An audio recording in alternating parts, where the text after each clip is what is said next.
Cari Shalom, bien-aimés dans le Christ, cet extrait vous est présenté par le Finish Work of Christ Ministries, autrement nommé Centre de Christ. Soyez encouragés pendant que vous écoutez.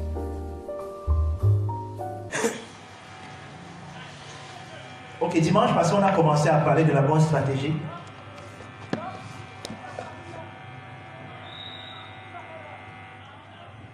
Et j'espère que chacun a compris ce que c'est. Parce que quand on a dit que notre mois de janvier, c'était le mois de la bonne stratégie, je suis sûr que d'aucuns pensaient déjà à des stratégies très stratégiques. Mais en fait, voici la stratégie très stratégique. Amen.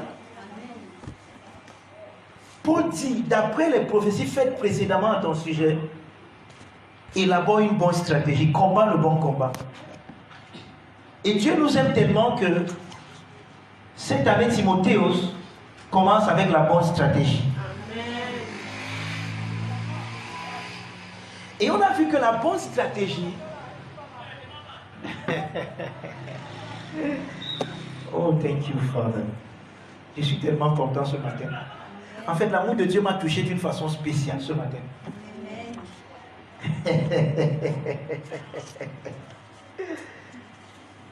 Même quand j'ai peur, même quand je m'inquiète, il suffit juste que je manifeste une atmosphère d'amour autour de moi et je me sens en sécurité. Oui, je peux comprendre maintenant pourquoi David disait que même si le monde va sans dessous, lui ne s'inquiète de rien. Oui, la présence de Dieu, vous devez la pratiquer. Excusez-moi que je deviens un peu que je vous exalte un peu ce matin. On pratique la conscience de la présence de Dieu. Dieu est présent en vous, mais ce n'est pas tous les temps que vous êtes conscient qu'il est là. Regardez, par exemple, vous voyez les gens qui passent là. Dieu est présent en eux, mais ils ne savent même pas eux. Eux, ils pensent que pour qu'ils aillent dans la présence de Dieu, il faut qu'ils aillent dans un lieu. Donc la présence de Dieu se travaille. Il y a des fois où, sans même vous en rendre compte, il y a un peu comme une peur qui veut se saisir de vous. Est-ce que vous savez que si vous laissez faire, vous aurez peur? Oui. Or, quand ça se passe comme ça, qu'est-ce que tu fais? Tu fermes seulement tes yeux, tu entres dans ta chambre. Tu entres dans ta chambre, tu fermes la porte. C'est ce que Jésus a dit, non? Tu entres dans ta chambre, tu fermes la porte. La vie dans le cœur, notre cours de vendredi. Mange et bois te dira-t-il, mais son cœur n'est pas avec toi. Et il est tel que sont les pensées dans son cœur. Bien-aimés, apprenons à vivre à l'intérieur de nous. Son Excellence Dr. Shaw nous a appris à dire aussi que nous sommes un microcosme. Vous savez ce que ça veut dire? Ça veut dire que tout ce que vous voyez dans l'univers est en vous. Je sais que c'est trop fort. Je ne dis pas que tout ce que vous voyez sur la terre, je ne parle pas de la terre. Je parle de l'univers. Ou alors, pour mieux dire les multivers, parce qu'il y a les multivers, il n'y a pas seulement l'univers. L'homme, tout à l'heure quand je prie, on m'a entendu dire ça, non? L'homme est un mystère, l'homme. Écoutez, regardez même d'abord, que je vous explique ça simplement. Dieu est omniprésent. Mais toi, tu contiens Dieu. Tu comprends ça comment?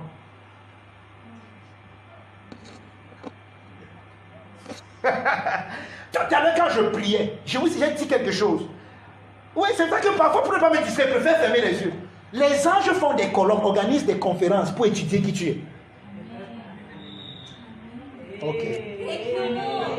Je m'adresse moi aux gens qui sont connectés là-bas. Vous comprenez ça? Les anges, donc comme nous on organise les réunions, les anges organisent des réunions au ciel. Et leur but c'est que qu'est-ce que l'homme? C'est qui l'homme là? Frère. Tout à l'heure j'ai dit quelque chose quand je priais, que Dieu ne t'a pas créé. Tu n'es pas une créature de Dieu. Au contraire, toutes les autres choses ont été créées pour toi. Vendredi, on allait au carrefour de Bonassama. J'ai rencontré un garçon et j'essayais de lui dire. Il était étonné. Il lui dit, qui es-tu? Qui est Dieu? Dieu c'est mon créateur. Il dit que Dieu n'est pas ton créateur. Il dit que, il dit que tu vois, voilà les choses que Dieu a créées. Mais toi, il ne t'a pas créé. Tu es né de Dieu.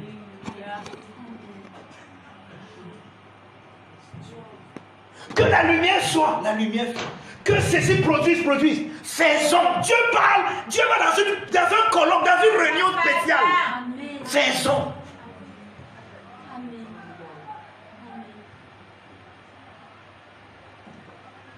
Pourquoi tu penses que quand Dieu s'est incarné, il n'est pas devenu un animal? Pourquoi Dieu ne s'est pas incarné comme un animal? Pourquoi il ne s'est pas incarné comme un ventilateur? Pourquoi il ne s'est pas incarné comme, je ne sais pas moi, autre chose? Il ne pouvait s'incarner que comme l'homme, parce que l'homme et lui sont compatibles.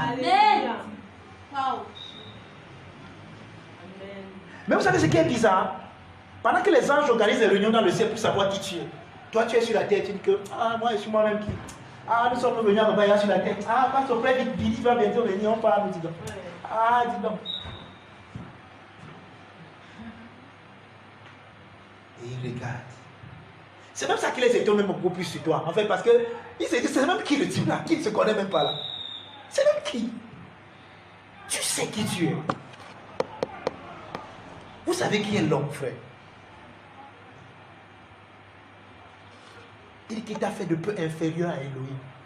Il t'a couronné de gloire et de puissance, de majesté. Celui-ci est mon fils bien-aimé, en qui j'ai mis toute mon affection. Yes. Vous entendez ça? L'attention de Dieu est sur l'homme. L'affection de Dieu est sur l'homme.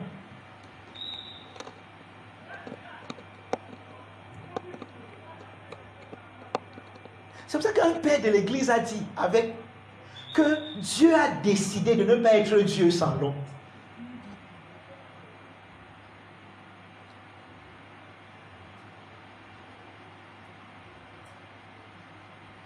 Frère, n'acceptez plus que vous êtes n'importe qui. N'acceptez plus les définitions de criquet que votre pensée, la religion essaie de donner à l'homme. Je suis en train d'écrire un autre livre, je suis sûr que ça va vous étonner que il a écrit. Je ne vous donne pas le titre du livre. Et j'étais en train de méditer sur une chose pendant que j'écrivais le livre. Et je me suis rendu compte d'une chose. Parce qu'en fait, je vais vous donner le titre. Le titre du livre, c'est Lazarien ou Chrétien. Et certaines personnes sont avec moi depuis, savent qu'on avait même traité dans ce sens. Enfin, c'est un livre qui va parler un peu qui va un peu essayer de debunk, comme on dit en anglais, le ministère de la délivrance. Les gens qui pensent que les chrétiens ont un ennemi qui s'appelle Satan là. Et je réfléchissais, regardez, dans Exode, Moïse dit au peuple d'Israël que les Égyptiens là que vous voyez là, demain vous ne les verrez plus. Regardez, ça a été facile à Dieu de sortir Israël de l'Égypte, donc de les sortir de leur ennemi physique, de celui qui était comme leur ennemi, Pharaon. Pharaon ici représente, entre guillemets, le supposé Satan. Mais ça a été difficile et voire même impossible pour Dieu de leur sortir de leur incrédulité. Donc Israël était complètement libre. Parce que Pharaon n'était plus. Pharaon et son armée ont été. Eux-mêmes ils chantent même ça, des délivrants là. Pharaon et son armée sont noyés dans la mer. Donc tes problèmes, ton Satan. Mais tous les jours encore, Satan lié, attaché. Non. Le problème, ce n'est pas Satan. Mais regardez, ça a été facile pour Dieu de découdre de leur ennemi. Mais ça n'a pas été facile pour Dieu de les convaincre qu'ils sont vraiment libres. Quand ils sont allés faire, quand les espions sont allés à la terre promise, ils disent que oui, c'est vraiment une terre où coule le lait et le miel. Mais on a vu là-bas les fils d'Anak. Écoutez, voici leur problème. Et nous étions à nos propres yeux comme des sauterelles.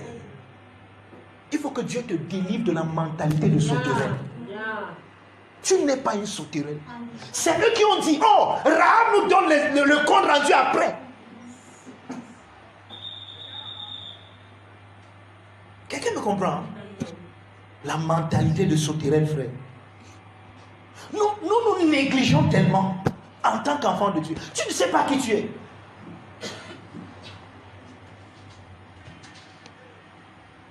Vous croyez que c'est pour rien que Jésus nous demande d'aimer nos ennemis, de prier pour ceux qui nous font du mal? Qu'est-ce que Jésus a dit sur la croix? Père, pardonne-leur, ils ne savent pas. Si les gars qui clouaient Jésus pouvaient comprendre que c'est ce qui leur donne la vie, que c'est leur espérance, donc ce qu'ils recherchent, le plus gros désir de leur cœur est accompli en cet homme. C'est ce que Paul nous dit, non? Que s'ils avaient su, ils n'auraient pas crucifié le Seigneur de gloire. C'est pour ça que je vous dis souvent que celui qui t'offense ne sait pas ce qu'il fait. Frère, je vais vous étonner dans mon exhortation, parce que je ne suis pas dans mon message ce matin. Quand je parle de l'homme, je ne dis pas les chrétiens ou les chrétiens. Je parle de l'homme. Donc, le fou que tu vois là, fou, mangeant, je sais pas moi, les poubelles dans la poubelle là, il a oh my father. Il a le même poids de valeur dans le cœur du Père comme toi. Amen. Amen. Dieu aime l'homme. Oh, si vous partez évangéliser sans comprendre ce que je vous dis, vous avez déjà échoué. Vous allez penser que vous partez gagner des âmes pour que Dieu les aime. Vous partez ramener les âmes dans le royaume des ténèbres, dans le royaume de Dieu. Arrêtez d'abord des faux vocabulaires comme cela. Nous allons dans le camp de l'ennemi pour arracher ce que le diable a voulu. Et à Facebook, il y a un truc qui est redondant. Un gars qui chantait une chanson de Nous allons dans le camp de l'ennemi. Vous avez vu ça? Et immédiatement, dans son téléphone, il voit quelque chose qui apparaît, il commence à fuir. Vous n'avez pas vu ça? On ne vous a pas envoyé ça. Amen. Frère, je veux que tu saches que tu n'es pas n'importe qui. Ouais, nous sommes des Gédéons. Plusieurs enfants de Dieu aujourd'hui sont des Gédéons. Ils sont des vaillants héros, mais qui sont en train de se cacher pour vendanger. Parce qu'ils ont peur de l'ennemi. Parce qu'on ne leur a pas dit la puissance qui repose en eux. Vous savez comment Paul définit la puissance que Dieu a fait habiter en vous dans Éphésiens chapitre 1, que nous prions ici même dans notre homologie. Vous ne savez pas. Donc vous priez seulement sans savoir. Éphésiens. Il dit quoi? Qu'il illumine, verset 18, les yeux de votre cœur. Voyez comment Paul prie. Paul est en train de prier pour l'église, mais il ne prie pas que Seigneur renverse Satan, détruit leur ennemi. Non, il dit qu'il illumine. Le mot illuminer, ça vient du mot grec photizo.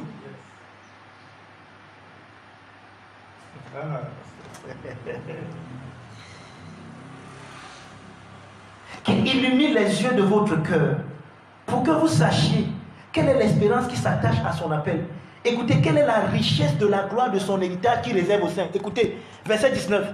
Quelle est envers nous qui croyons l'infinie grandeur de sa puissance.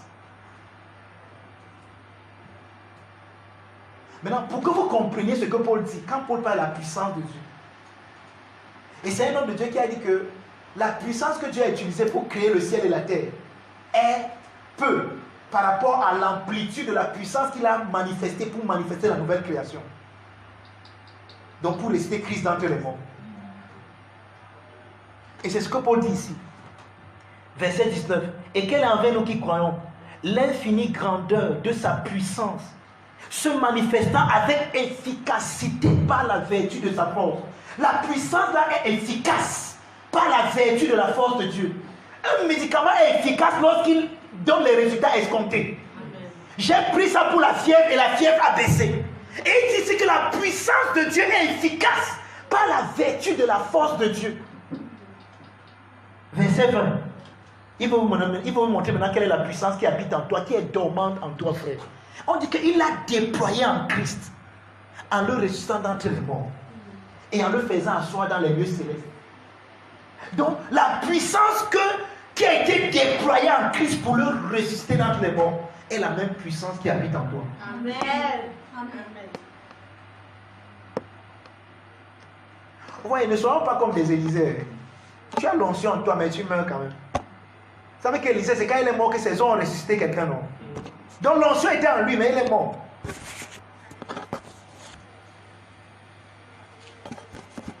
Frère, le temps vient, et il est même déjà venu, où nous allons manifester la quintessence de Christ dans ce monde. Où nous allons apporter la preuve que la maladie est vaincue, que la mort est vaincue.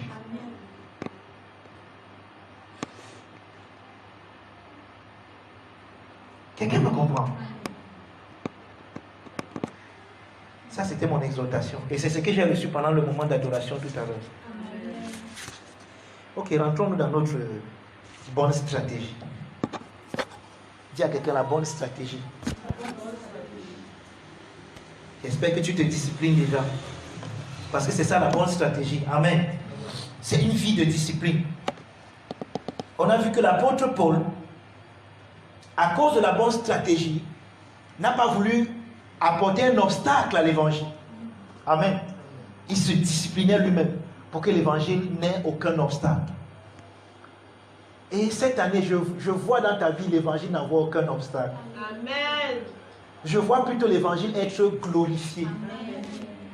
Je vois plusieurs personnes avoir les yeux ouverts à cause de ta bonne stratégie.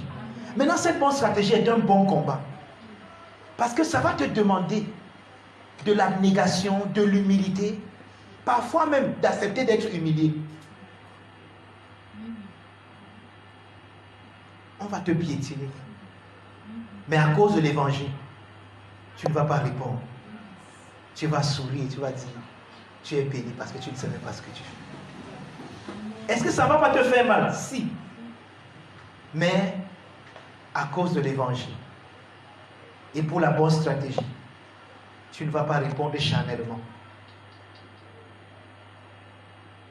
Est-ce que vous savez que la bonne stratégie, cette année, va te donner d'apprendre la leçon que Pierre a apprise? Pierre est arrivé chez Corneille et dit que Dieu m'a appris à ne regarder aucun homme comme impur. C'est aussi ça la bonne stratégie. Il faut une discipline. Pour ceux qui travaillent ça, tu as des collègues.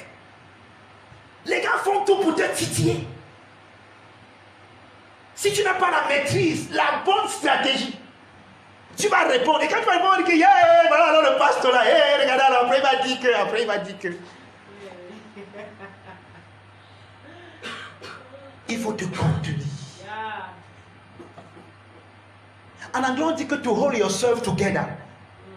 C'est-à-dire que tu as arrêté toi-même ensemble. Je ne sais pas si le mot n'existe pas en français, mais vous comprenez? C'est-à-dire que te saisis toi-même. C'est-à-dire que tu veux. Mais tu te retiens et tu arrêtes encore. Et frère, vous riez, mais c'est la discipline. Est-ce que vous savez que le pardon, c'est une discipline? Tu apprends à pardonner. C'est déjà en toi, mais pour manifester cela, tu apprends, tu te disciplines. On a un cours que j'aspire faire depuis longtemps. Rosine m'a déjà parlé de ça, elle s'est même déjà fatiguée. Les exercices de la piété. Tu te retiens. Frère, l'amour est en toi, mais si tu n'écoutes pas, l'amour, si tu n'es pas l'écho de l'amour, on a vu ça l'autre jour, cela ne te sert à rien. Si je n'ai pas l'amour, mais pourtant je suis amour. Bien aimé, je vais te dire quelque chose ce matin. La constitution de ton être s'appelle l'amour. Toi, tu es constitué d'amour, donc c'est l'amour qui t'a fait.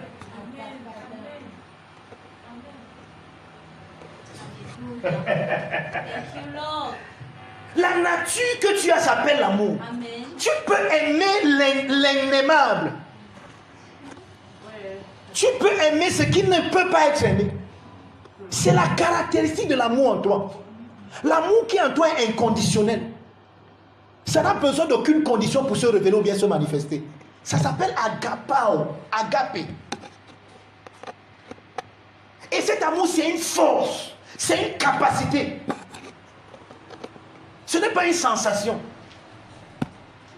Mais malgré cet amour, parfois tu as la haine dans ton cœur, non? Parfois tu réussis à haïr les gens. Alors tu réussis. Tu as du succès dans la haine. Pourtant tu es amour. Pourquoi tu ne t'entraînes pas? Et c'est là un problème que nous avons dans le pentecôtisme, frère. Même si on me voyait parfois tirer sur ce mouvement, ce n'est pas parce que je suis contre le mouvement, mais je suis contre ce qu'il est devenu à notre époque-ci.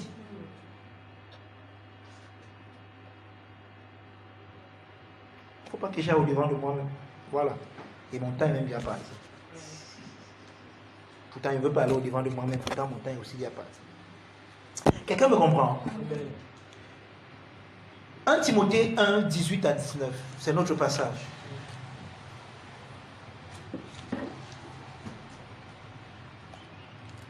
Hallelujah. You are blessed with all blessings. Oh my Father.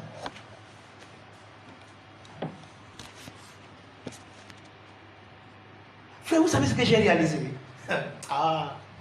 Le miracle ne peut pas changer le cœur de l'homme. Amen. Israël, un man of God, pendant 40 ans, a un miracle, expérimente le miraculeux de Dieu 24/7. Mais ils sont en train de tourner en rond dans le désert et de périr. C'est pour ça que Dieu pousse un cri là-bas. Oh! S'il pouvait entrer dans mon monde. Ce qu'on a dit dans mon Bible, que je jurais dans ma colère. Ils n'entreront pas dans mon repos. C'est pas ce qu'il a dit. Parce que le mot colère là-bas, c'est le mot toumea qui parle d'un excès d'enthousiasme. C'est ça qu'on a traduit par colère là-bas. Ce n'est pas comme si Dieu a dit qu'un juge ne vont pas entrer. Dieu dit que, oh, donc Dieu est eager. C'est comme ça qu'il dit ça en anglais. Dieu soupire. Oh, s'ils pouvaient entrer dans mon repos. Mais ils ont refusé. Pourtant, ils sont en train de vivre le miracle 24/7.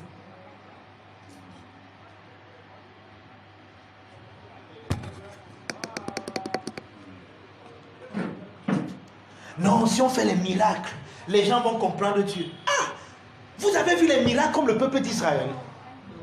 Non, attends, allez lire Exode. Peut-être vous pensez qu'on blague. Allez lire Exode. Il n'y a encore aucun peuple qui a vu le miracle comme le peuple là. Je dis, il n'y a pas encore. Pour les sorties d'Égypte, allez voir, allez lire les 10 plaies. Il y a l'obscurité partout sauf à Goshen. Il y a les mouches partout sauf à Goshen. Tous les premiers-nés d'Égypte meurent sauf à Goshen. Quand ils sont en train de traverser, les gars, vous savez, oh mon frère. Moïse était à la mer comme ça, la mer se divise. Les gars sont en train de traverser. Je ne sais pas si vous comprenez l'étendue du miraculeux. Dieu s'est révélé dans toute sa puissance pour essayer de gagner le cœur de ce peuple. Mais il dit tous les jours, mon cœur a été vers un peuple au cou raide. Ils ont vu le miraculeux. Mais dès le premier épisode où Moïse est parti, il ne voyait plus Moïse. Il disait à Aaron que Moïse, l'homme là qui nous a versé, on ne sait pas, pardon, fais-nous un autre Dieu que nous on veut voir. Aaron dit que, ok, sous la pression, donnez-moi tous vos amulets d'or. Ils ont fondu un veau. C'est le veau aussi qui a ouvert la mer rouge. Non, votre problème c'est quoi? Le miracle ne peut pas changer le cœur de l'homme. Détrompez-vous. Je croyais comme ça aussi. Lisez Jean, le dernier chapitre de l'évangile de Jean. Jésus a encore fait beaucoup d'autres miracles. S'il fallait qu'on les écrive, les livres ne suffiraient pas. Mais Jésus, dans la même génération, il a fait les miracles. On l'a pris. On a dit crucifiez-le.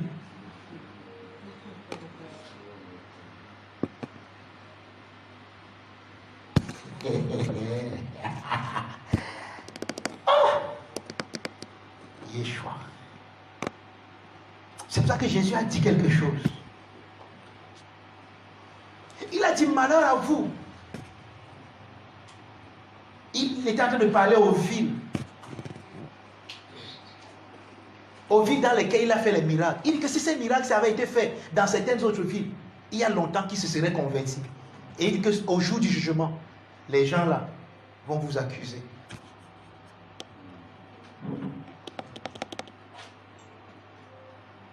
Vous savez ce que ça veut dire? Voici comment son excellence Dr. Chon nous a expliqué ça lorsqu'il avait invité son papa, l'apôtre docteur Afouche, à à Bonadio, il nous avait expliqué ça en disant que la foi de certaines personnes peut condamner d'autres personnes. Il dit par exemple que Jésus dit par exemple que la reine de Séba, elle va venir, elle va dire à cette génération-ci, elle va condamner cette génération-ci parce que elle, à son époque, elle a entendu parler de qui? De Salomon. Elle a quitté son pays avec des richesses et elle est venue adorer Dieu, le Dieu de Salomon. Et je dis qu'il y a ici aujourd'hui plus que Salomon. Donc, si la reine de Séba était à votre place, elle aurait fait différemment que vous. Elle aurait dit que moi j'ai adoré Salomon, mais celui-ci est plus que Salomon. Elle aurait même pris tout son pays et pour venir avec, pour me reconnaître. Mais vous ne faites pas ça. Elle va vous condamner le jour-là.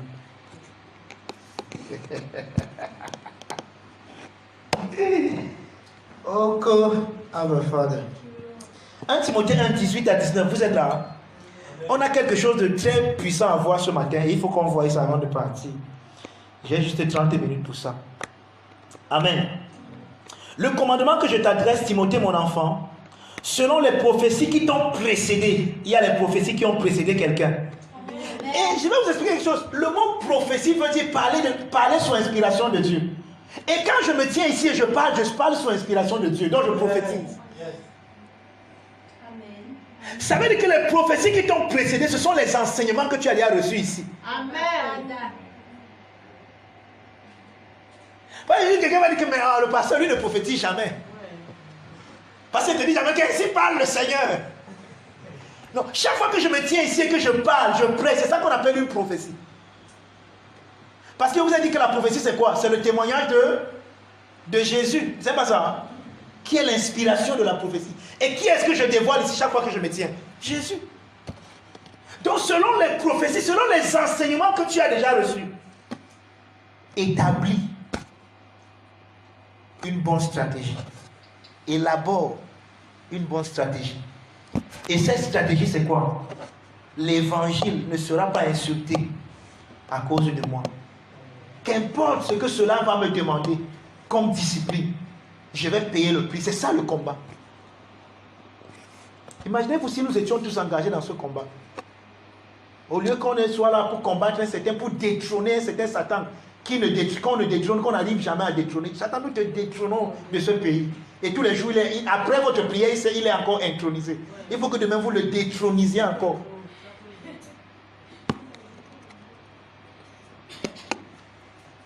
Si on passait le temps à combattre, à élaborer cette bonne stratégie, imaginez-vous, là où l'évangile serait dans notre pays.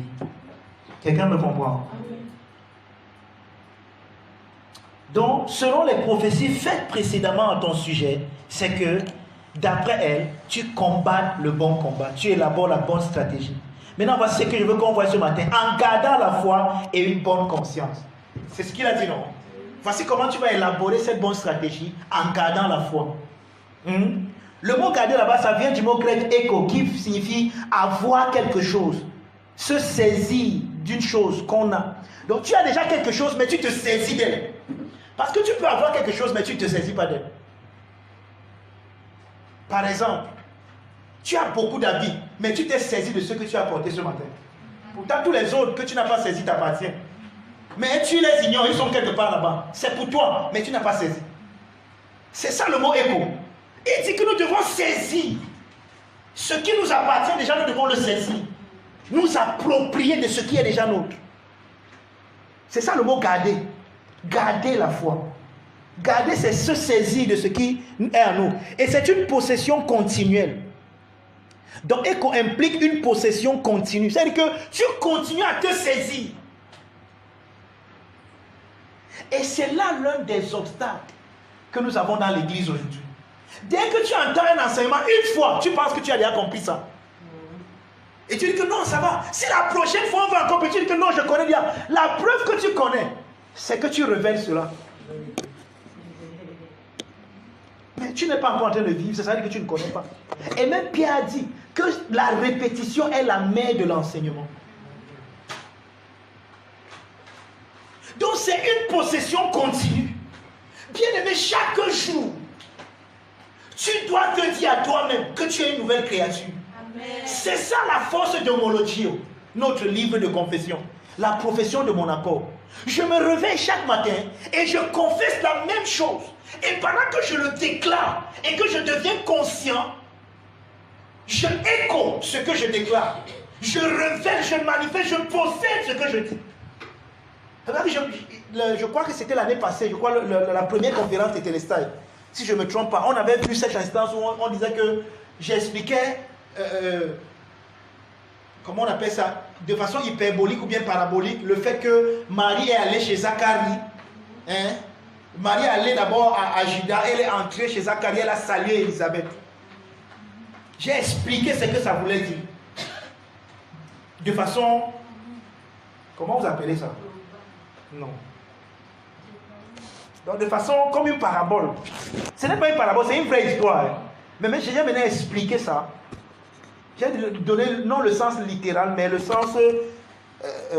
j'ai oublié pourquoi le mot là m'échappe ce matin. Amen. Et j'ai dit que saluer Élisabeth, ça veut dire déclarer ce que tu crois dans ton cœur. Est-ce que vous savez que chaque matin, tu dois te dire à toi-même, je suis né de nouveau. Si tu ne te dis pas ça, les circonstances vont vouloir te montrer que tu n'es pas ce que tu dis là. C'est pour ça que je vous ai dit qu'un jour j'ai eu une expérience avec le Seigneur. C'était même l'une des premières expériences que j'ai eues avec le Seigneur, pendant que j'étais en train de méditer.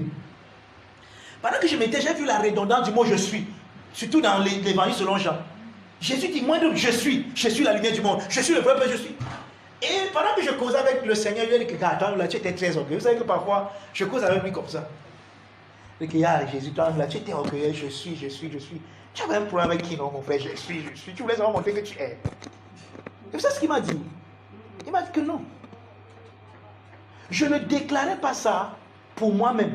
Mais je déclarais ça pour que les gens là sachent qui je suis et pour que moi je devienne conscient. Et cela m'a enseigné que le verset on dit que... Quel est le verset on parle de la prophétie. En fait, il m'a montré que tu es le prophète de David.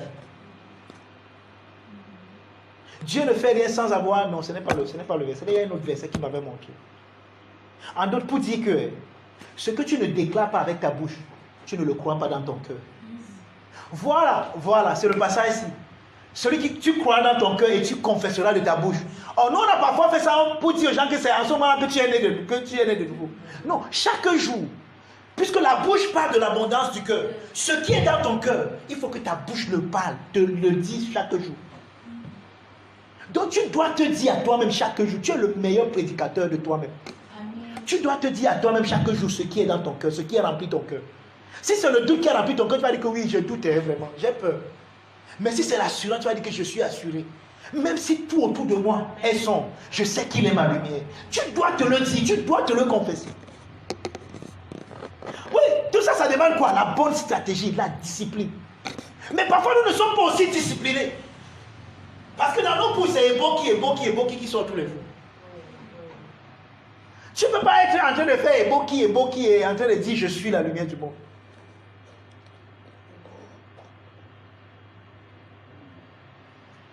Vous liez. Pourtant c'est ça. Ebokamtoa.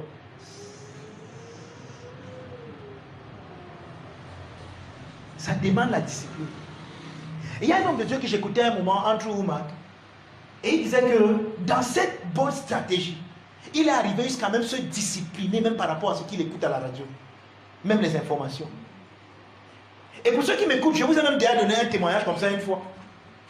Quand je faisais encore la moto, j'aimais avoir les écouteurs parce qu'il y avait une radio que j'aimais écouter. Mais moi, j'écoutais beaucoup plus cette radio pour améliorer mon français. Parce qu'il s'exprimait bien et moi, ça me plaisait. Quand j'écoutais les grandiloquents, ça va partir regarder dans le dictionnaire et ça ajoutait un mot à mon vocabulaire. On pensait que les gros mots que je sors là, c'est pas... On apprend, mon frère. Amen. On apprend ça tous les jours. Ça se crée tous les jours. Donc moi, j'écoutais cette radio. Mais vous savez, quand vous écoutez une radio, ce n'est pas seulement ce que vous voulez que vous savez. Vous savez même ce que vous ne voulez pas. Parce qu'il y avait une émission de diététicienne là-bas. Et chaque fois, à la fin, on disait que le sel est mauvais. Demain, le cube est mauvais. Demain, la salade est mauvaise. Tout est mauvais. Moi, ça m'a rendu compte. Quand je battais au café, il dit que ne mettez pas le sel. Tu me dis que ça sort d'où? La mentalité là sort d'où? C'est ce que j'écoutais. Alors, pour ne plus avoir cette mentalité, j'ai arrêté d'écouter cette radio. Ça m'affectait. Parce que, regarde, les paroles ne sont pas innocentes. Écoutez bien ce que je vous dis. Les paroles ne sont pas innocentes.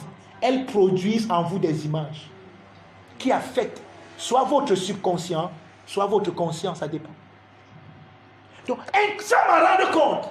J'avais maintenant peur du sel à cause de ce que j'écoutais. J'avais peur du cul. J'avais peur de tout. Pourtant, Paul me dit quoi? Mangez de tout ce qui se vend au marché, sans vous enquérir de rien, car tout est sanctifié par la prière. Amen. Donc quand je dis Père, je te bénis pour ce repas, le cube là devient, c'est-à-dire que tout se règle. Amen. Pour être une bénédiction pour ton organisme. Quelqu'un me comprend? Amen. Mais quand tu vas dire que non, le cube, le sel, le ceci, oh, la mentalité là va créer les réalités dont tu as peur. Ce que tu redoutes là, oh le diabète, oh le ceci, oh l'hypète, oh, tu auras ça. Parce que tu redoutes. Quelqu'un me comprend? Donc ici il dit garder. Voici comment voici la bonne stratégie, c'est que nous devons garder la foi. Maintenant c'est ça que on va s'arrêter au niveau de la foi ce matin et puis dimanche prochain qui sera le dernier dimanche, on va regarder la bonne conscience. Amen. Maintenant, vous voyez, quand on dit la foi ici, voici là où beaucoup de personnes se fourvoient. Hein, Franck? La foi ici ne parle pas de ta capacité à croire en Dieu. C'est ce que nous avons pensé. Quand il dit garder la foi, c'est que fais attention. Est-ce que tu crois en Dieu ou bien est-ce que tu ne crois pas en Dieu? Est-ce que tu es encore dans la foi ou bien tu n'es plus dans la foi? C'est quoi être dans la foi en réalité? Oui, c'est pour ça que j'ai mon livre ici ce matin. Dans le Christ logique, on a fait un travail extraordinaire au mois de novembre. Pendant tout le mois de novembre, on a étudié le sujet de la foi dans le Christ logique. En passant, il coûte seulement 5 000 francs. Si tu n'as pas encore ton livre, Ngayam se donne l'argent ici. Et en passant, ceux qui ont mon argent, pensez à me donner.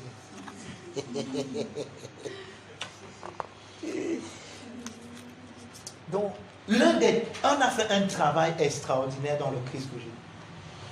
Je vous dis, moi je bénis le Seigneur pour cet ouvrage. C'est vraiment un ouvrage. Et comme on a fait ce travail, je ne voulais plus refaire le même travail ce matin. Donc, on va simplement lire dans le Christ logique. Maintenant, je vais vous dire quelque chose. Je vais vous expliquer, c'est très important. Chaque fois que vous voyez le mot foi avec l'article défini là, faites très attention. Amen. Chaque fois que vous voyez le mot la foi dans votre Bible, la foi, faites très attention. Il ne s'agit pas en ce moment de votre capacité à croire ou à ne pas croire. Quelqu'un me comprend? Chaque fois que vous voyez l'article défini là, devant foi, alors faites très attention. Ça, c'est très important. Maintenant, il y a d'autres, il y a un autre. Je ne sais pas si on va y arriver ce matin, mais je prie qu'on y arrive. Donc, le mot la foi, ça vient du mot grec kai pistis.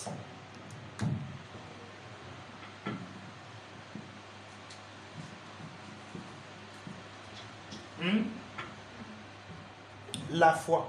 Maintenant, la foi ne fait pas référence à ta capacité à croire en Dieu. Quand il dit garder, se saisir, être l'écho de la foi, il ne dit pas qu'il faut que tu sois l'écho de la croyance que tu as en Dieu. Non, ce n'est pas de ça qu'il parle. Quand il pistit, ne parle pas de ta capacité à croire ou à ne pas croire en Dieu. Et c'est là où nous sommes fourvoyés. Maintenant, regardez ce qu'on dit ici dans le Christ logique. Et le verset qu'on a lu, c'est Romains chapitre 16. Je veux qu'on aille là-bas. Pourquoi on m'avait l'air fatigué ce matin comme ça? Ou triste?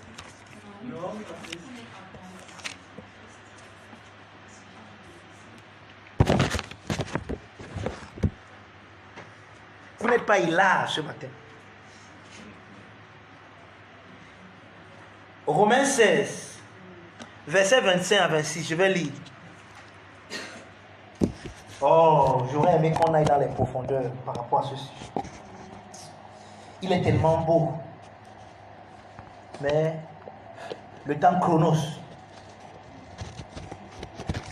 Le temps chronos. Il travaille contre nous. Vous êtes là? À celui qui peut vous affermir. Écoutez bien ça. Oui, l'un des problèmes que nous avons dans l'église aujourd'hui, c'est que les chrétiens ne sont pas affermis. Et pourquoi les chrétiens ne sont pas affermis? Parce que l'église n'est pas en train de jouer le rôle qu'elle est censée jouer. Voilà, hier dans notre groupe WhatsApp de Télésaï, j'ai mis une publication d'un père de l'église, Saint Grégoire de Nice. Et tout le monde a passé à se plaindre. Oh, je ne comprends pas, c'est trop élevé. Ouh, ça c'est le grand frère. C'est ce que je leur ai dit. Que justement, quand vous lisez les pères de l'église, il y a des moments, il y a des livres ici. Je ne peux pas lire 3 pages par jour. Quand il lit même une page, parfois je ferme, je m'arrête. Je digère, ça peut être, le niveau de réflexion est tellement élevé que si tu lis même plusieurs, ça peut même te devenir, ça peut te rendre zinzin. Et vous savez pourquoi? Parce qu'au 1er siècle, les pères de l'église confrontaient les philosophes de leur époque, les Platon et tout ça. Est-ce que vous savez que le 1er siècle n'est pas différent du 21e siècle aujourd'hui? Ce dont les challenges que les pères de l'église avaient au 1er siècle sont revenus au 21e siècle. Écoutez, aujourd'hui, pour prêcher l'évangile, pas besoin de Jésus, le sang de Jésus, il ne va pas te recevoir. Aujourd'hui, tu dois expliquer aux gens l'évangile. Et pour le faire, tu dois comprendre toi-même l'évangile.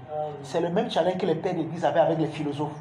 Et comme les philosophes étaient des gens qui pensaient qu'ils étaient des érudits, donc il fallait que les pères de l'église soient aussi à ce niveau. Et puis quand vous lisez leur livre, leur niveau de réflexion est si élevé. Oui, les mots qu'ils ont même créés comme la péricorèse. La péricorèse n'existe pas dans la Bible. Mais ils ont oublié de créer de tels mots parce qu'il fallait expliquer les concepts.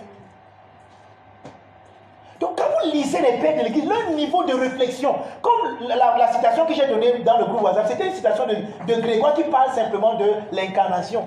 Mais vous voyez que c'était tellement élevé que vous n'avez rien compris. Ça parle de l'incarnation simplement.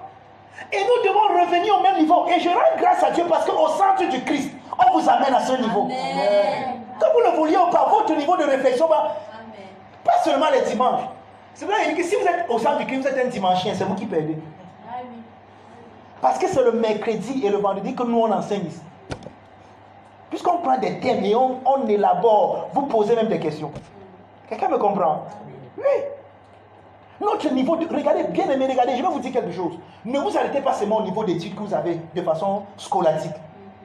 Je vous ai dit que l'école avant était dans les églises. C'est ce que l'église était avant, n'est-ce pas? Avant qu'il y ait l'école, comme vous savez, c'est à l'église qu'on enseignait aux gens. C'est à l'église qu'on partageait le savoir. Mais aujourd'hui, l'église est devenue le cycle. Vous savez ce qu'on a? Vous savez, vous connaissez le cycle, non? Le cycle, c'est cet endroit où les gens parlent, vous vous asseyez, vous êtes des spectateurs, et d'autres font les cimenteries devant vous. Ils chient les œufs. Ils sortent même ça dans leur... Quand vous étiez petit, mini pam pam, gars, papa, vous avez fait ça à l'école. Papa donne-nous 500, mini pam pam est venu à l'école. Et il fait comme ça, vous quelqu'un il pond les œufs. C'est ça qu'on appelle le cycle. Et c'est ce que l'église est devenue aujourd'hui. On prend quelqu'un, on le met devant. Sors, je ne sors pas. Sors, je ne sors pas. 3 heures, vous êtes là jusqu'à 15 heures. Tu es venu à l'église à 8 heures. Sors, je ne sors pas. Pour faire une délivrance. Après, vous sortez, tu étais j'étais à l'église.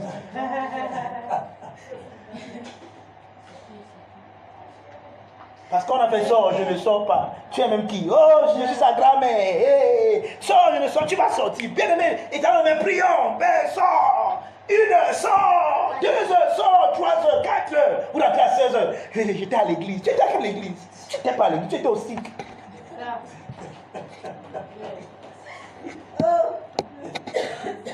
C'est pour ça que chaque fois que tu amènes les chrétiens un peu à réfléchir, ils disent que tu te vantes. Vous savez qu'il y a plein de gens qui disent que je me vante. Que je pense que le français, c'est moi qui ai créé ça. S'ils pouvaient savoir que je n'ai même pas fait la A dans mon cursus scolaire. S'ils pouvaient savoir que je n'ai même pas fait la A, que j'ai fait la technique. Donc si je parle comme je parle, c'est que je me suis... C'est la bonne stratégie. C'est la bonne stratégie. Je me suis discipliné.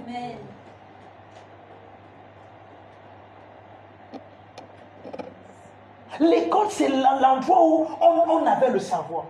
On partage le savoir. Mais aujourd'hui, ce n'est pas ça que l'église est devenue. L'église, c'est l'endroit où on ne réfléchit pas. Où quelqu'un essuie sa sueur comme ça, là. Et il te vend son mouchoir à 100 000, tu achètes. Parce qu'il t'a dit que sa sueur, là, c'est l'onction. Et que l'onction, là, va te faire accoucher. Tu achètes ça à 100 000. Si ça, c'est pas la bêtise, dites-moi ce que c'est. C'est pour ça que certaines personnes qui réfléchissent ne viennent pas dans nos églises. En fait, ne venez pas. C'est mieux que conjugue bien. Parce qu'ils vont commencer à venir. Amen. Yes.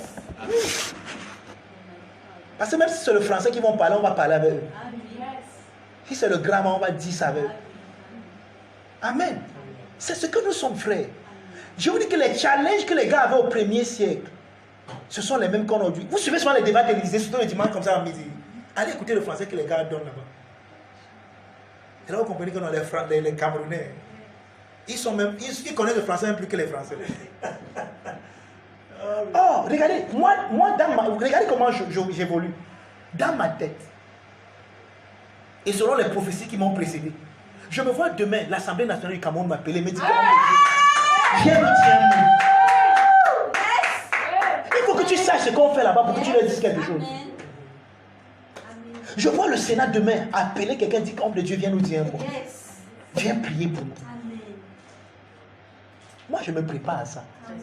Je fais la bonne stratégie par rapport à ça. Moi, je crois que l'ONU peut t'appeler demain pour dire, homme de Dieu, viens nous dire quelque chose par rapport à ceci. Si tu n'es pas instruit, tu vas leur dire quoi? Tu vas dire que chacun bien aimé, et poser les mains, je vois. Mon ami, c'est quoi?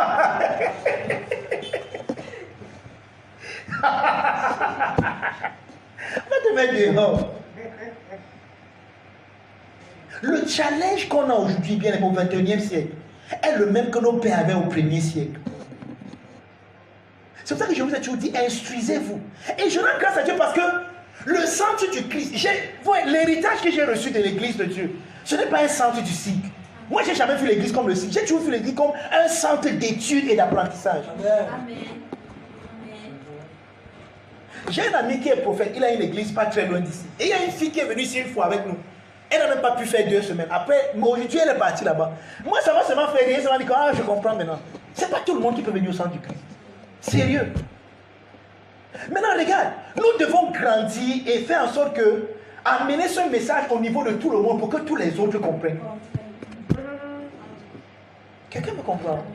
Regardez, soyez éduqués, soyez instruits. C'est pour ça que quand vous voyez même, quand vous voyez mon enseignement, vous n'allez pas seulement voir la Bible.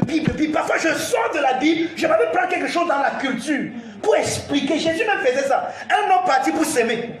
Le royaume des cieux est comme un homme qui a semé. Jésus utilise une chose culturelle pour expliquer ce que c'est que le royaume des cieux. Amen. Je suis sûr que si moi je disais par exemple que le royaume des cieux est comme le ngondo, il a dit le ngondo, il a dit le ngondo, un pasteur, il a dit le ngondo. Il a dit le ngondo. Ou si vous dites que le royaume des cieux est comme par exemple la case des crânes.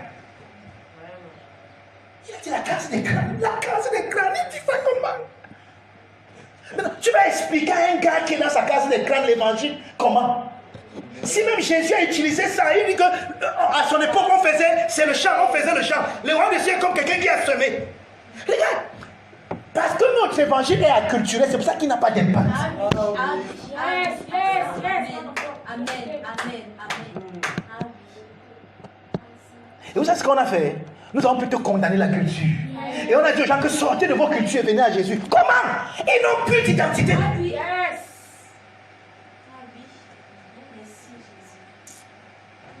Pardon.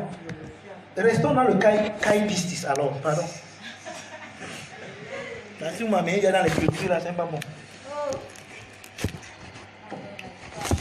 Donc Romains 16, verset 25.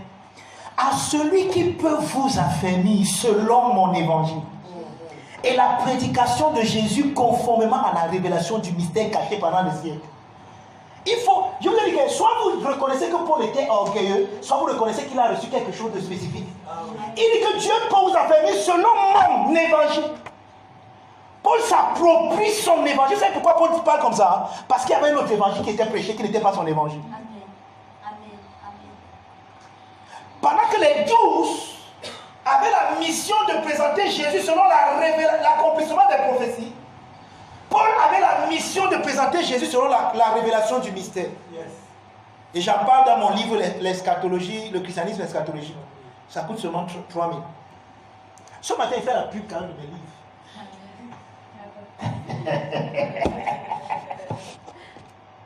Et vous savez pourquoi les gens ne sont pas affermis dans nos églises aujourd'hui?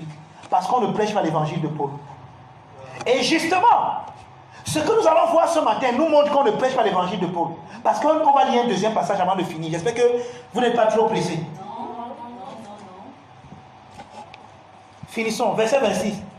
Mais manifesté maintenant par les écrits des prophètes, d'après l'ordre du Dieu éternel, et porté à la connaissance de toutes les nations, écoutez, afin qu'elles obéissent à la foi. Kai pistis. Afin qu'elles obéissent à la foi. Et le mot obéir vient du mot grec akouo, qui veut dire écouter, entendre.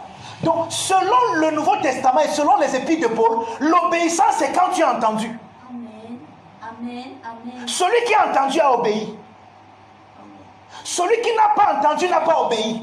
Donc, ici, l'obéissance, ce n'est pas une manifestation externe de quelque chose, d'abord. Mais c'est prêter attention pour entendre et pour comprendre. À quoi? Maintenant, il dit qu'elles obéissent quoi? À la foi. Qu'est-ce que Paul appelle la foi ici? Est-ce qu'il dit à que les nations doivent obéir et croire en Dieu? Kai pistis. Écoutez le commentaire que j'ai fait dans le Christologique. Ça va vous aider. Ça, c'est le Christologique du 2 novembre. Donc, ceux qui ont le livre, vous pouvez regarder là-bas. La doctrine se refait à ce qui est expliqué, à un ensemble d'enseignements avec des pratiques. La foi, remarquons l'article défini là. C'est ce que Paul a présenté dans la révélation du mystère, qu'il appelle son évangile. La prédication de Jésus-Christ conformément à la révélation du mystère.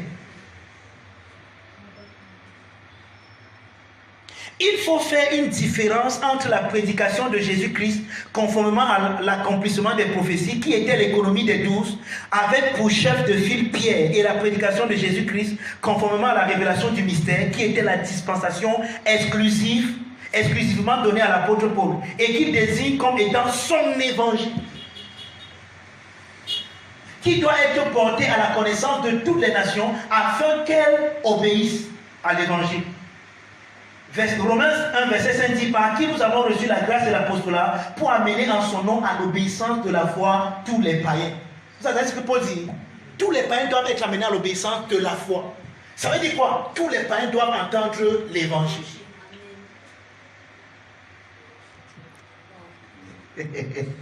Paul a reçu la grâce et l'apostolat unique pour amener les païens à l'obéissance de la foi. La conscience de cet apostolat unique de Paul est la mesure de notre relation avec l'évangile qui est la foi. Maintenant, regardez, allons au 7 novembre. C'est là-bas que j'explique mieux ça. Allons au 7 novembre. Pour ceux qui ont le livre. Ah, vous n'êtes pas venu avec votre livre. Ah, dans les téléphones. Ok. La foi comme doctrine fait référence, écoutez, à la totalité des enseignements et des pratiques constituant l'évangile du Christ. Vous avez vu ça? Hein? Donc quand il dit combattez le bon combat, élaborez la bonne stratégie, en gardant la foi, en gardant l'enseignement, la doctrine que vous avez reçue, il faut la garder. Et vous ne pouvez pas garder la doctrine si ce n'est pas le bon combat. Celui qui ne se discipline pas ne peut pas garder la doctrine. Amen. Amen. La doctrine dit par exemple que tu es déjà guéri. Si tu ne te disciplines pas, dès que tu as un petit symptôme, c'est quoi frère, je ne vais pas bien, je suis malade. Vraiment, je ne sais pas. Pourtant, je pars à l'église. Vous n'allez pas en compte d'aller en parler. Pourtant, le pasteur a même prié pour moi dimanche. Mais c'est comme s'il n'a pas l'onction. Il faut que je parle quelque part où il y a l'onction.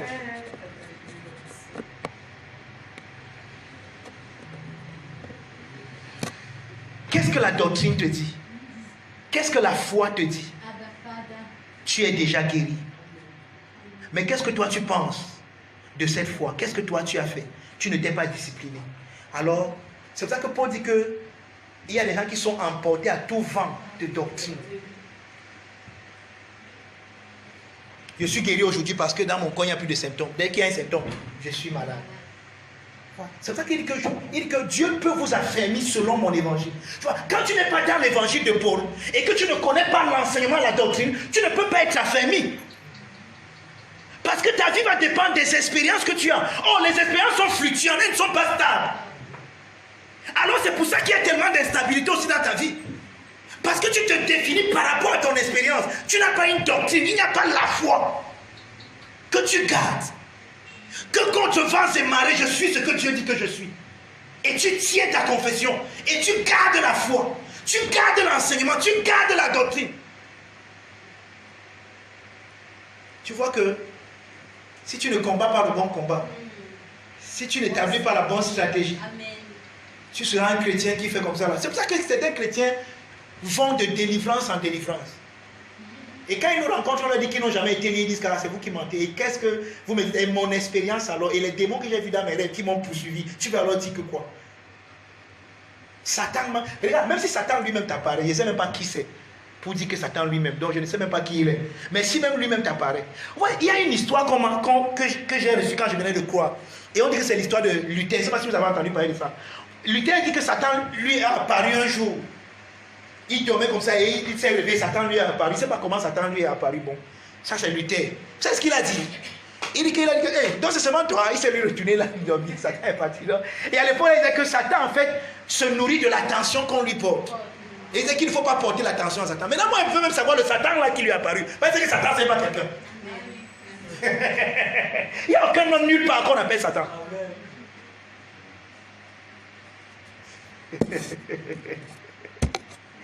Le docteur m'envoie, je dérange.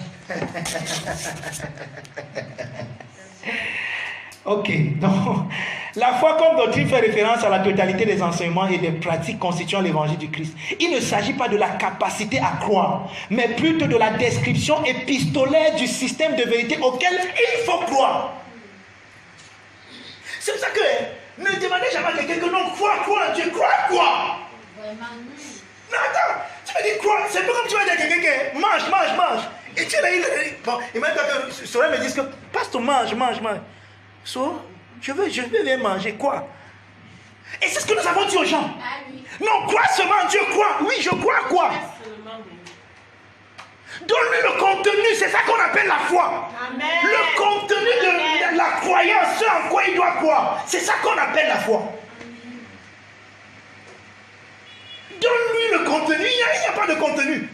Tu dis, quoi? C'est pas que tu ne crois pas. Regardez, pour vous expliquer mieux ça, regardez. Chaque personne que Jésus a appréciée pendant son ministère terrestre avait la foi. Mais maintenant, regardez, ils n'avaient pas la foi que Paul prêche. Paul appelle la foi ici mon évangile. Mais ils avaient d'autres foi. Parce qu'avant la foi de Paul, il y a eu d'autres foi. Par exemple, les Juifs avaient la foi. Ils croyaient que le Messie va faire ceci et cela. C'est ça le foi. C'est ça le contenu de leur croyance. Par exemple, dans Marc 5, on nous raconte l'histoire d'une femme qu'on décrit dans vos Bibles comme la femme à la perte de sang. Dominique. Véronique, merci Rosine. Ouais, les gens qui sont avec moi depuis. J'avais fait les recherches sur cette femme et j'ai même découvert son nom, elle s'appelait Véronique.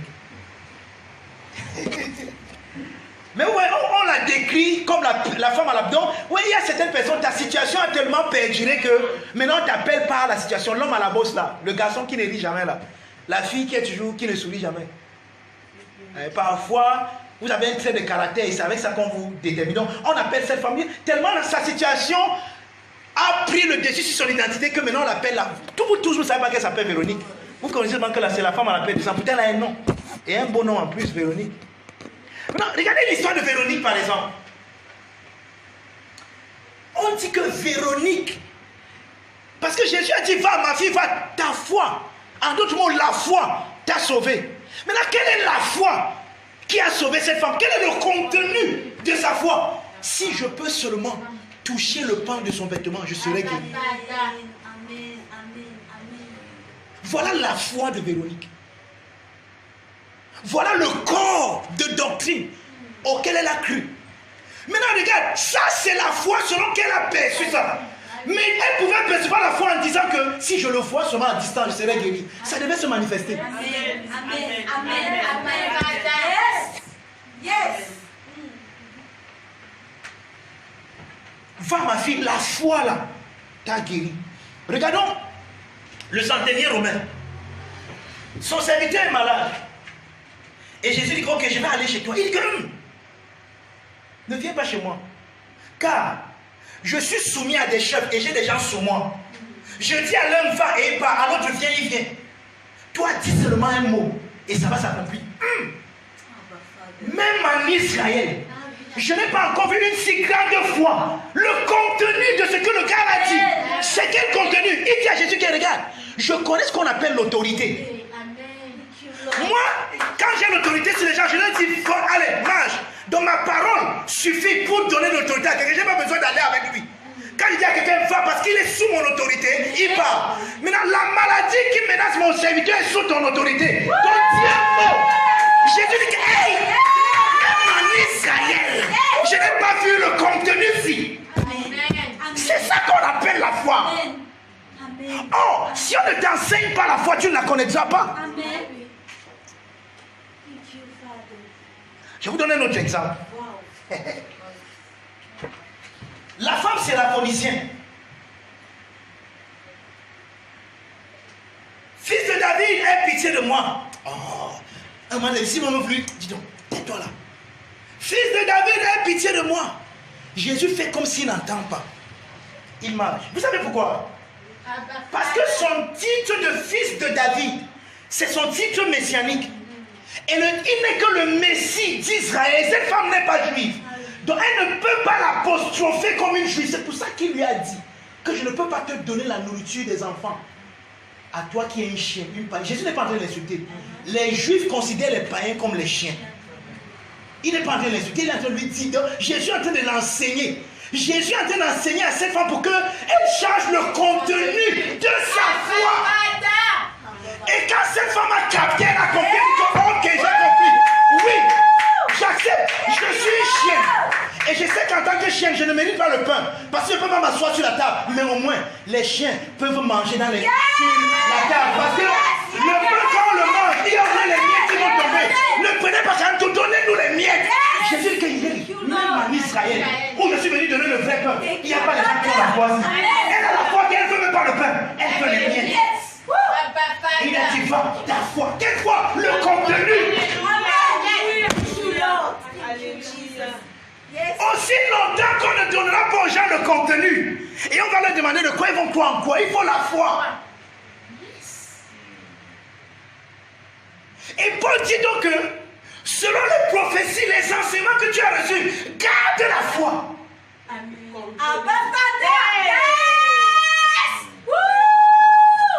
Retiens la foi. La doctrine qui te présente comme étant en Christ, inséparable. Comme ce matin, il t'a dit que les anges font des colloques juste pour comprendre qui tu es. Voilà le contenu, garde ça. Donc quand tu marches, tu regardes même le firmament, tu dis que c'est ceux qui sont encore délégués, c'est pas encore quelle démarche qu'il a sorti comme ça. C'est ceux qui sont encore délégués. Donc garde la foi. Ça veut dire que si n'importe qui vient te chiffonner, tu ne sais même pas qui je suis. Alors, tu gardes la foi. Thank you, Lord. Thank you, Jesus. Thank you, Father. Non, serait quoi seulement? Oui, tu ne crois pas. Crois, non, crois. Crois quoi? Jésus a dû changer le contenu de la foi de cette femme. Tu ne peux pas m'appeler fils de David, tu n'es pas juive, tu es une chienne. Oui, je sais, mais je suis une chienne. Ouais, si elle partait, elle a fait que sa même frère, elle est restée. Non, donne-moi les miettes. Ah, ta foi est grande.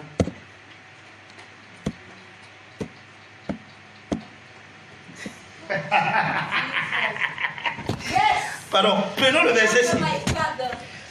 Prenons le verset 6 pour finir. Prenons le verset 6, c'est très important. Je dois vous montrer ceci avant de finir. 2 Corinthiens 13, verset 5. Finissons avec ceci. Il y a tellement d'autres choses, mais à cause du temps, finissons au moins avec ceci. 2 Corinthiens 13, verset 5. Dis à quelqu'un, garde la foi. Garde la foi. Il y a des mecs, garde la foi, dis donc. Garde ça. Amen. Est-ce que vous savez que garder la foi, ce n'est pas facile? Vous savez ce que Jacques dit par rapport à garder la foi? Il dit que ne vous bornez pas à écouter la parole seulement, mais mettez-la en pratique. Et pour ceux qui font les cours ici avec nous le vendredi, on a expliqué le passage là.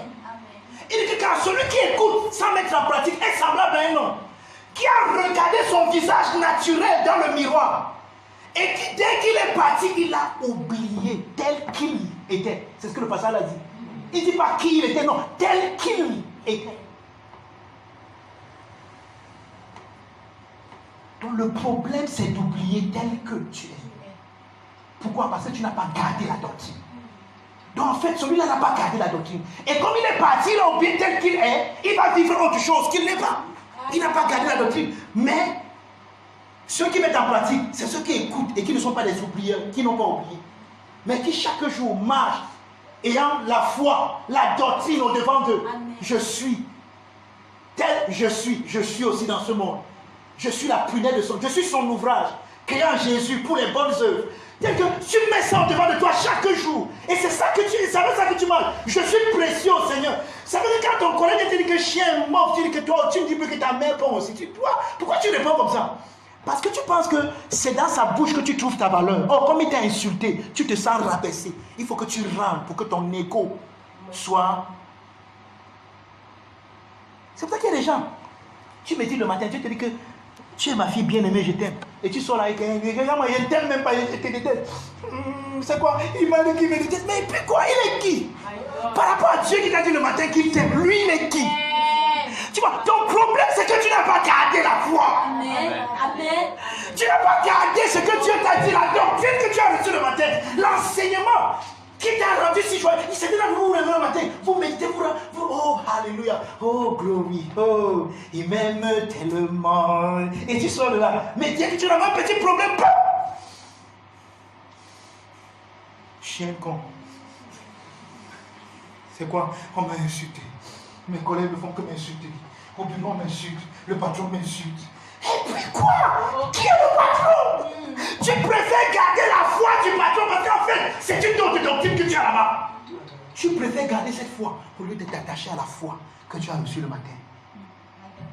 Mon patron a dit, mauve con, il m'aime tellement, il m'aime. Donc je dis, patron, c'est que ce que vous dites là est sans objet parce que moi, je sais qui je suis. Amen. Les gens vont se poser mille et une questions. Qu'est-ce qui se passe? L'évangile sera élevé parce que tu as élaboré une bonne stratégie de garder la foi. Amen. Amen. Amen. Amen. Wow. Pardon, finissons avec le verset s'il vous plaît. Il y a tellement de choses à dire, mais allez lire le Christologique de novembre, allez lire. Finissons avec quand même le passage ici, s'il vous plaît. Ça c'est un passage qui est comme une bête noire pour plusieurs aujourd'hui. Je peux lire. Amen. Examinez-vous vous-même.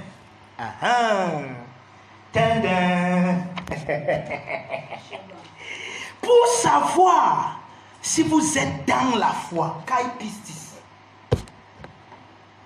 Éprouvez-vous vous-même. Point. Écoutez, voici la clé de ce verset. Ne reconnaissez-vous pas que Christ est en vous? À moins peut-être que vous soyez réprouvés. Examinez-vous vous-même. Éprouvez-vous. Ne reconnaissez-vous pas que Christ est en vous? Examinez-vous selon la foi.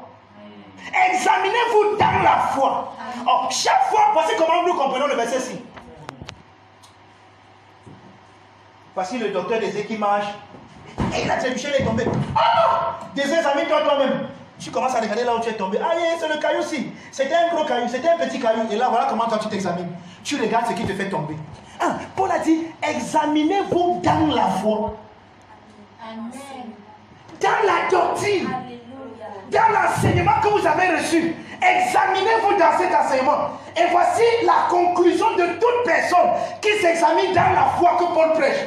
La personne va reconnaître que Christ est en elle. Amen. Yes. Amen. Oh. Mais vous savez comment nous on a fait ça? Bien-aimé, regarde à ta vie. Je me rappelle de cet endroit où on était. Un jour, on a invité un homme de Dieu, un grand homme de Dieu des États-Unis.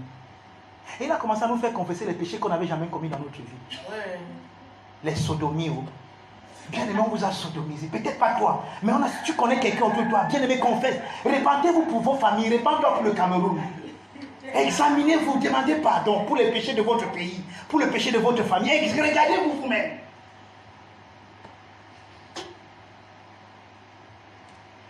L'examen ici n'a rien à voir avec ce que tu fais. Amen. Mais Paul dit que tu dois t'examiner dans la foi. Amen. Kai pistis. C'est dans la foi que je m'examine. Et la foi me dit que tel je suis dans ce monde. La foi me dit. Attendez, je vais vous étonner. La foi me dit que je n'ai jamais péché. Yes. Amen. Amen. C'est ce que la foi me dit. Yes. C'est pour ça que Paul dit que, écoutez, examinez-vous vous-même pour savoir si vous êtes dans la foi. Éprouvez-vous vous-même. Et le si de Paul n'est pas une condition, mais une conclusion. Amen. N'oubliez jamais ça. Si quelqu'un est en Christ, ce n'est pas une condition. C'est puisque quelqu'un est en Christ. Amen. Parce que c'est une conclusion. Examinez-vous puisque vous êtes dans la foi. Et voici la conclusion. Ne savez-vous pas, ne reconnaissez-vous pas que Christ est en vous, à moins que vous ne soyez réprouvé. Donc quand tu t'examines dans la foi, la conclusion c'est quoi? Maintenant, voici ce que j'ai prévu de vous dire ce matin qui va vous choquer. Et c'est ce que je voulais. Et c'est là où je vais déposer ma bombe et je vais partir d'ici. Parce qu'après toi tu viens me remplacer. Si la prostituée, recevez ma bombe, qui a quoi? S'examine dans la foi de Paul, elle va reconnaître que Christ est en elle.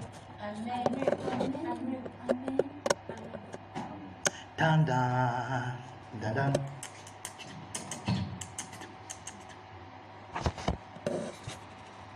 Si le bandit qui est dans le Boko Haram s'examine dans la foi, il va reconnaître Christ en lui. En fait, si tout homme s'examine dans la foi, il va reconnaître Christ en lui. Amen. Amen. C'est pour ça que dans la mission que nous avons reçue dans cette commission, nous disons que nous avons reçu la mission de présenter à Dieu tout homme devenu parfait en Christ. Ça veut dire que notre mission, c'est de voir que tous les hommes là, ils sont parfaits. Et il faut qu'on leur présente ça. C'est pour ça qu'il dit quelque chose. Je crois que c'est Pierre. Il dit que Dieu ne veut être patient, il veut que personne périsse, mais que tous parviennent à la connaissance de la vérité. Le mot parvenir, c'est le mot apparaître. Un peu comme lorsque vous allez au cinéma, je sais qu'on a plus au Cameroun, il y a parfois le rideau comme ça qui vous cache la scène, même quand vous allez au théâtre. Après on ouvre le théâtre, vous voyez que tout a déjà été fait. C'est ça le mot, et maintenant les acteurs apparaissent. Donc on dit que Dieu veut que tout le monde apparaisse dans la connaissance de la vérité le concernant. Et quelle est la connaissance de la vérité concernant tout homme? Christ en lui, l'espérance de la gloire.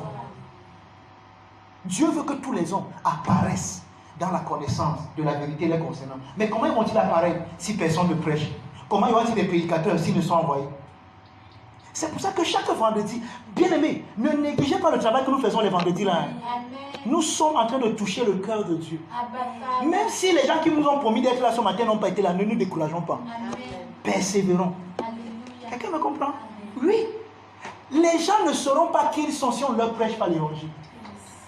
C'est pour ça que nous avons pour ambition, à partir du mois prochain, d'aller à la radio. Nous ne faisons pas ça parce qu'on a trop d'argent. On veut que les gens apparaissent dans la connaissance de la vérité et qu'ils gardent la foi. Amen. Ils ne pourront pas garder la foi s'ils ne comprennent pas la foi. Amen. Sinon, aucun contenu, on va leur dire croyez, croyez. Non, les gens ne croient pas. Notre génération est incrédule. Vous leur avez dit quoi? Vous leur avez présenté quoi?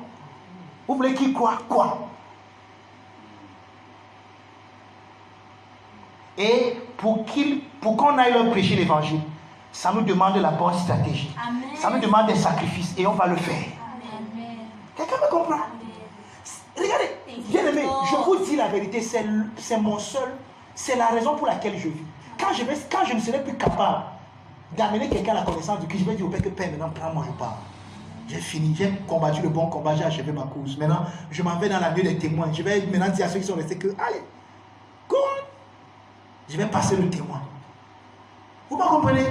Tout mon argent, pour ceux qui ont la grâce d'arriver dans mon intimité, tout mon argent entre dans la cause de l'évangile. Si vous arrivez chez moi, je n'ai pas les chèques. Parce que je ne peux pas avoir les chèques. C'est pas vrai, pasteur Jean. Tout mon argent, la plupart, entre dans la cause de l'évangile. Dès que j'ai un 100 000, boum, l'église. Et vous êtes là aujourd'hui peut-être à cause de ça. Et demain, quelqu'un d'autre sera là. Parce que vous aussi, vous allez avoir la bonne stratégie. Impliquons-nous, bien-aimés. Regardez. Quand je suis arrivé ici ce matin, j'ai failli être un peu frustré, que je vous confesse. Quand j'ai vu les chaises étaient vides, je me suis dit, mais qu'est-ce qui se passe? Mais le moment de prière et d'adoration qu'on a eu là m'a consolé. Dieu a commencé à me montrer autre chose. Et vous savez quoi? J'ai commencé à comprendre que moi-même, j'ai commencé un peu à me déformer. Avant, j'avais 3 personnes et j'étais trop fier. C'est pas ça, les filles. On était parfois même, vous étiez un. Même sur nos pages YouTube, j'ai des vidéos où j'ai fait, il y a une seule personne dans la salle. Mais vous voyez le zèle que j'ai. Moi, j'ai commencé à trouver mon vote qu'il me faut. Regarde, je ne veux plus les gens. Vous me suffisez. S'il n'y a que vous et je me concentre sur vous, je suis content. Et voilà ma joie. C'est ce que Dieu m'a rendu ministère tout à l'heure. Il m'a dit que regarde, le fait que tu te voyais qu'il te faut trop les gens, c'est comme si tu oublies même ceux qui sont ici. Concentre-toi sur eux. Et les autres viendront sans que tu te rendes même compte. J'ai fait 3 ans de ministère avec 3 personnes. Je suis sérieux. Les voici, elles sont là. Bon, la 3e n'est pas là. Sorel et Rosine. Parfois, et elles faisaient les tours. Il y avait les moments où c'est Sorel qui venait trop. Et un moment, c'est Rosine qui venait trop. Il y avait les moments où c'est Daddy qui venait. Donc, elles avaient leur tour. Mais au moins, j'étais sûr que j'avais au moins une personne qui devait venir chaque culte. Le jour où elles ont tué, elles viennent tous les 3. Et le jour là, notre salle est pleine. Pendant 3 ans, j'ai fait le ministère comme ça. Avec 3 personnes. Le livre que vous enjoyez là aujourd'hui, l'ABC, voilà les personnes qui ont reçu la prédication de ce livre. Donc j'enseignais à 3 personnes l'ABC de la famille chrétienne. Si je m'étais découragé, on aurait eu l'ABC aujourd'hui. Frère, vous êtes la joie du cœur de Dieu, vous êtes la joie de mon cœur. Même s'il n'y a qu'une seule personne fidèle ici, je vais toujours prêcher avec le même engouement et je ne serai pas découragé. Quelqu'un me comprend? Yeah.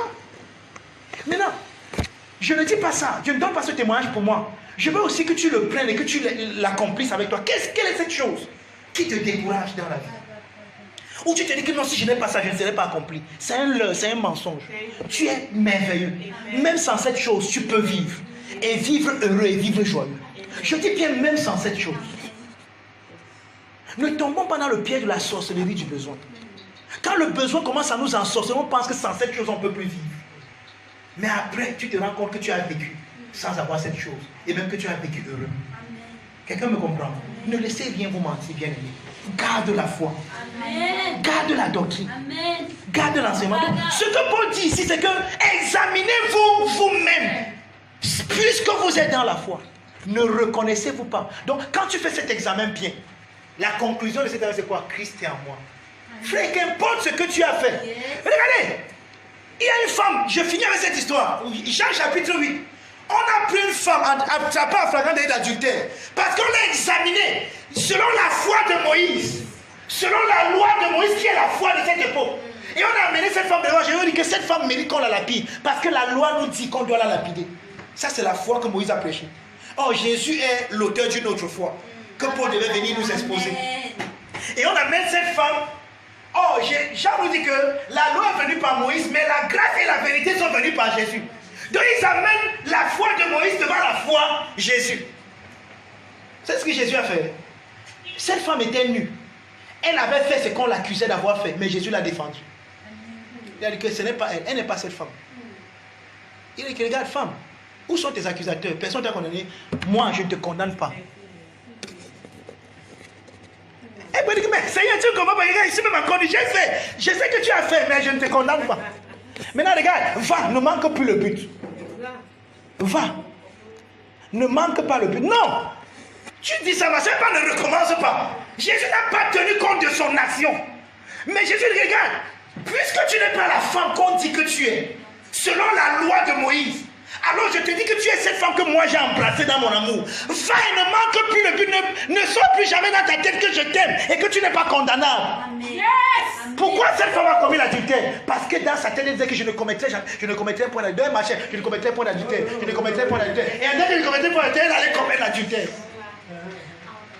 Donc Jésus dit que va et ne manque plus le but. Va et sache que tu es bien aimé. Ce n'est pas une question de commettre ou de ne pas commettre l'adultère. Marche dans mon amour. Amen. Amen. Et j'expliquais à la dame que j'enseigne à Bounamou, ça dit, ce passage où on dit, marchez par l'esprit et vous n'accomplirez pas les désirs de la chair. Mais nous on a pris ça à un autre niveau. N'accomplissez pas les désirs de la chair et vous marcherez par l'esprit. C'est fou. Amen. Celui qui marche par l'esprit n'accomplira pas les désirs de la chair. Mais celui qui combat les désirs de la chair va les accomplir.